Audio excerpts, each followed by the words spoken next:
Hello viewers, আসসালামু আলাইকুম। কৃষকের পাঠশালায় আপনাদেরকে স্বাগতম। আমরা প্রতিনিয়ত কৃষি নিয়ে কাজ করে থাকি এবং কৃষির যেখানে সমস্যা আমরা সেখানে সমাধান দেওয়ার চেষ্টা করি। পাশাপাশি আমাদের আরেকটা পরিচয় আছে, আমি মিমপেক্সে জব করি। আমি Saiful Islam Sumon, senior marketing officer, Mimpex, Kaliganj territory. আসলে আমাদের যে আজকের ভাইয়ের সিম খেতে আসছি, ভাই আমাকে ফোন দিয়েছিল যে সিমের ফুল কেন দাঁড়াচ্ছে না। দেখেন ভাইয়ের যে খেতে যে পর্যাপ্ত পরিমাণ ফুল কিন্তু আছে, কিন্তু আসলে ফুলটা কেন দাঁড়াচ্ছে না, ফল এখানে দাঁড়ানোর কথা ছিল। আমি তাকে প্রশ্ন করছিলাম, প্রথম প্রশ্ন ছিল গাছের জোর বেশি কিনা। যদি গাছের জোর বেশি থাকে তাহলে আসলে কিন্তু সিম দাঁড়াতে চায় না। তার কারণ তার গতিটা উপরের দিকে উঠে থাকে। যে গাছের সিম গাছে দেখবেন যে ছড়ি গিটগুলো লম্বা লম্বা হয়, ওই গাছের সিম দাঁড়াচ্ছে না। সিম গাছের গিট যত ছোট হবে তত গিটে গিটে সিমটা দাঁড়াবে। আসলে আমরা ভাইয়ের কাছ থেকে জেনে নিই।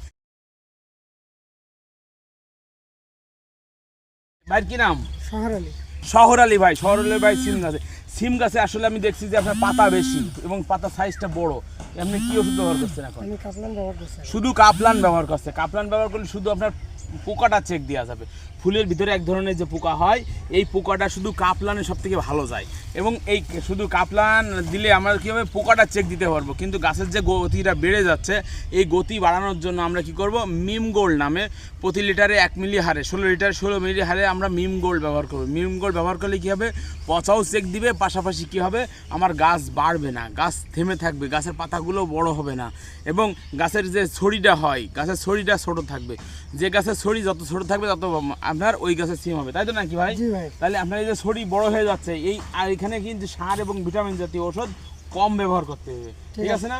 আপনি এই নিয়মে একটু ব্যবহার করেন। আশা রাখি 1 সপ্তাহ পরে আমরা আবার আসবো, আবার এসে দেখবো যে আপনি উপকৃত হয়েছেন।